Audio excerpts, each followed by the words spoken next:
guys, remember, it's important to find moments of joy, relaxation, and fun in your life. Working hard becomes easier when you also have time to rest and lay back, and find time for relaxed moments. Don't waste time worrying about being productive when you can actually find time to fully enjoy the present. Hello, I'm Adelina. I'm in public law and I do motivation and productivity content on this channel. Today, we're going to talk about toxic productivity. We're going to discuss the whole concept and what it might lead to. We're going to start off by defining toxic productivity and what it actually is or might be.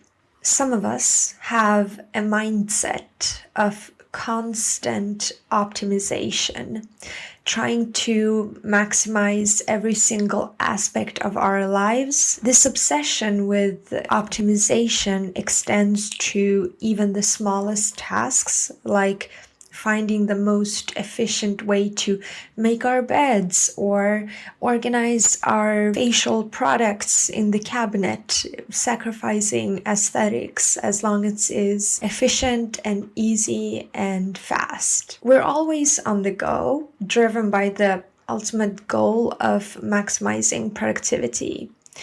For instance, I love reading, but I often choose audiobooks instead because that allows me to multitask. I mean, while it allows me to accomplish more, I miss out on the joy of physically filtering through a book.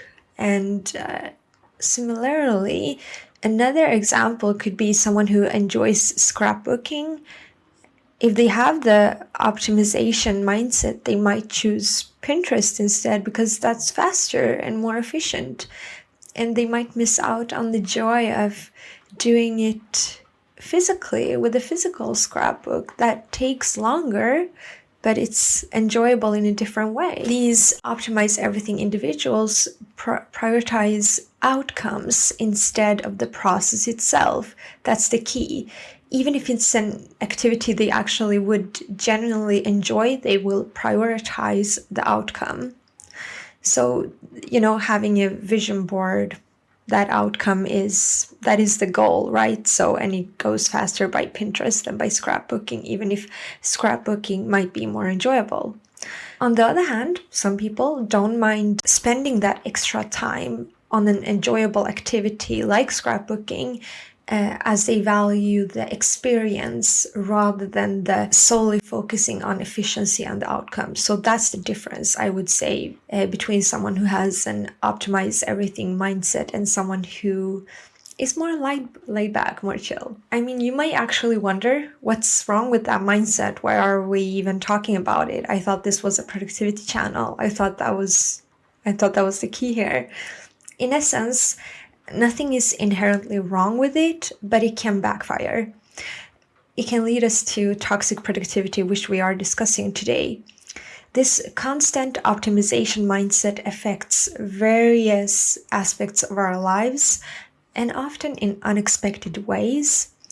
Fundamentally, it comes down to patience. I mean, both with ourselves and with others. When we constantly seek to maximize productivity, we may become frustrated with those who do not share the same approach, and it can lead to miscommunication, unnecessary friction. I will give an example from my own life.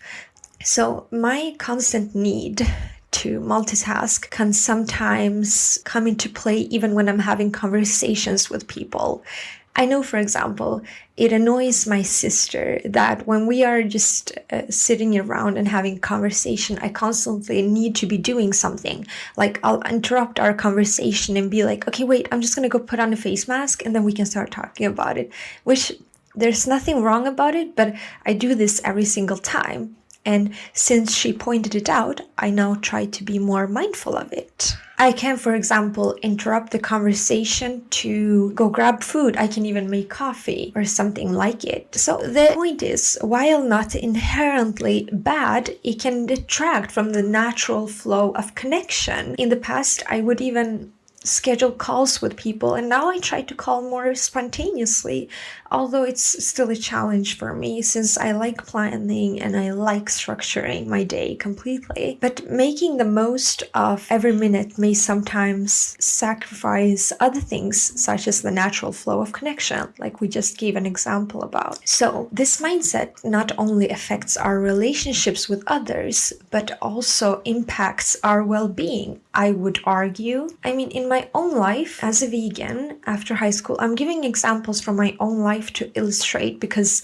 I often talk about here really actually affects me as well and what I'm going through and what I'm learning. In my own life, I became a vegan during high school, and I continued this lifestyle after high school, but I took the diet to the extremes. I started believing everything was toxic in the end. This led to serious malnutrition that needed medical attention. And this can really highlight the potential dangers of this I'm going to optimize everything mindset. I'm going to just do everything to the highest possible degree, because this maximal engagement that a constant optimization mindset might strive for can actually lead to the extreme. And I hope that example really illustrates that. Now, you might just say, it's easy, just relax, bro. If you're an individual like this, you understand that simply relaxing doesn't work.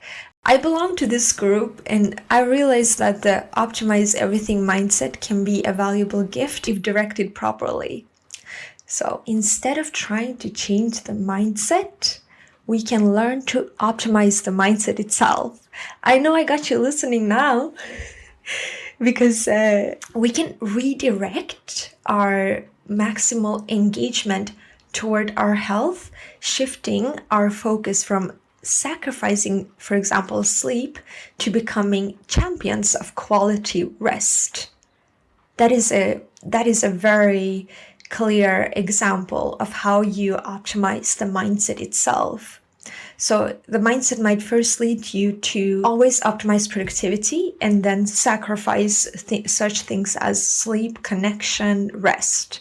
But instead, we're going to reverse the mindset to optimizing our well-being. We can schedule time for rest and play as if they were appointments, deliberately shaking things up occasionally and going with the flow. So personally, I'm a creature of routine. I tightly hold on to my routines, but I've learned to switch up the steps occasionally. And that can look like not worrying about if 1 week my sleep schedule changes a little bit. That's okay. I simply embrace the flow. Listen to this, micromanaging everything isn't always beneficial. You need to also embrace that belief.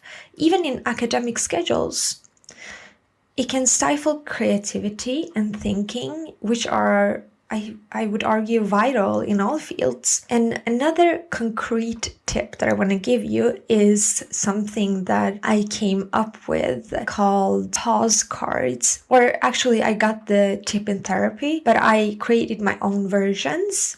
So these cards can contain mantras or quotes that ground you when the default go, go, go mindset sets in. For example, I have a perfectionism pause card with mantras like, if it's not crucial for my work, I can skip it. Prioritize what's most important right now. If I can simplify or make something easier for myself, I should do it. And the last mantra, it's easier to make changes to an imperfect draft than to write something perfect from the start. These mantras help me personally with perfectionism and always honing in and always trying to optimize, because they let me think about what to prioritize in the moment and getting things done rather than perfect and always optimized and always to the highest degree. It keeps me in the flow, and just reading these things can ground me in the moment instead of always pushing forward as much as I can. They can really alleviate the pressure of constant productivity.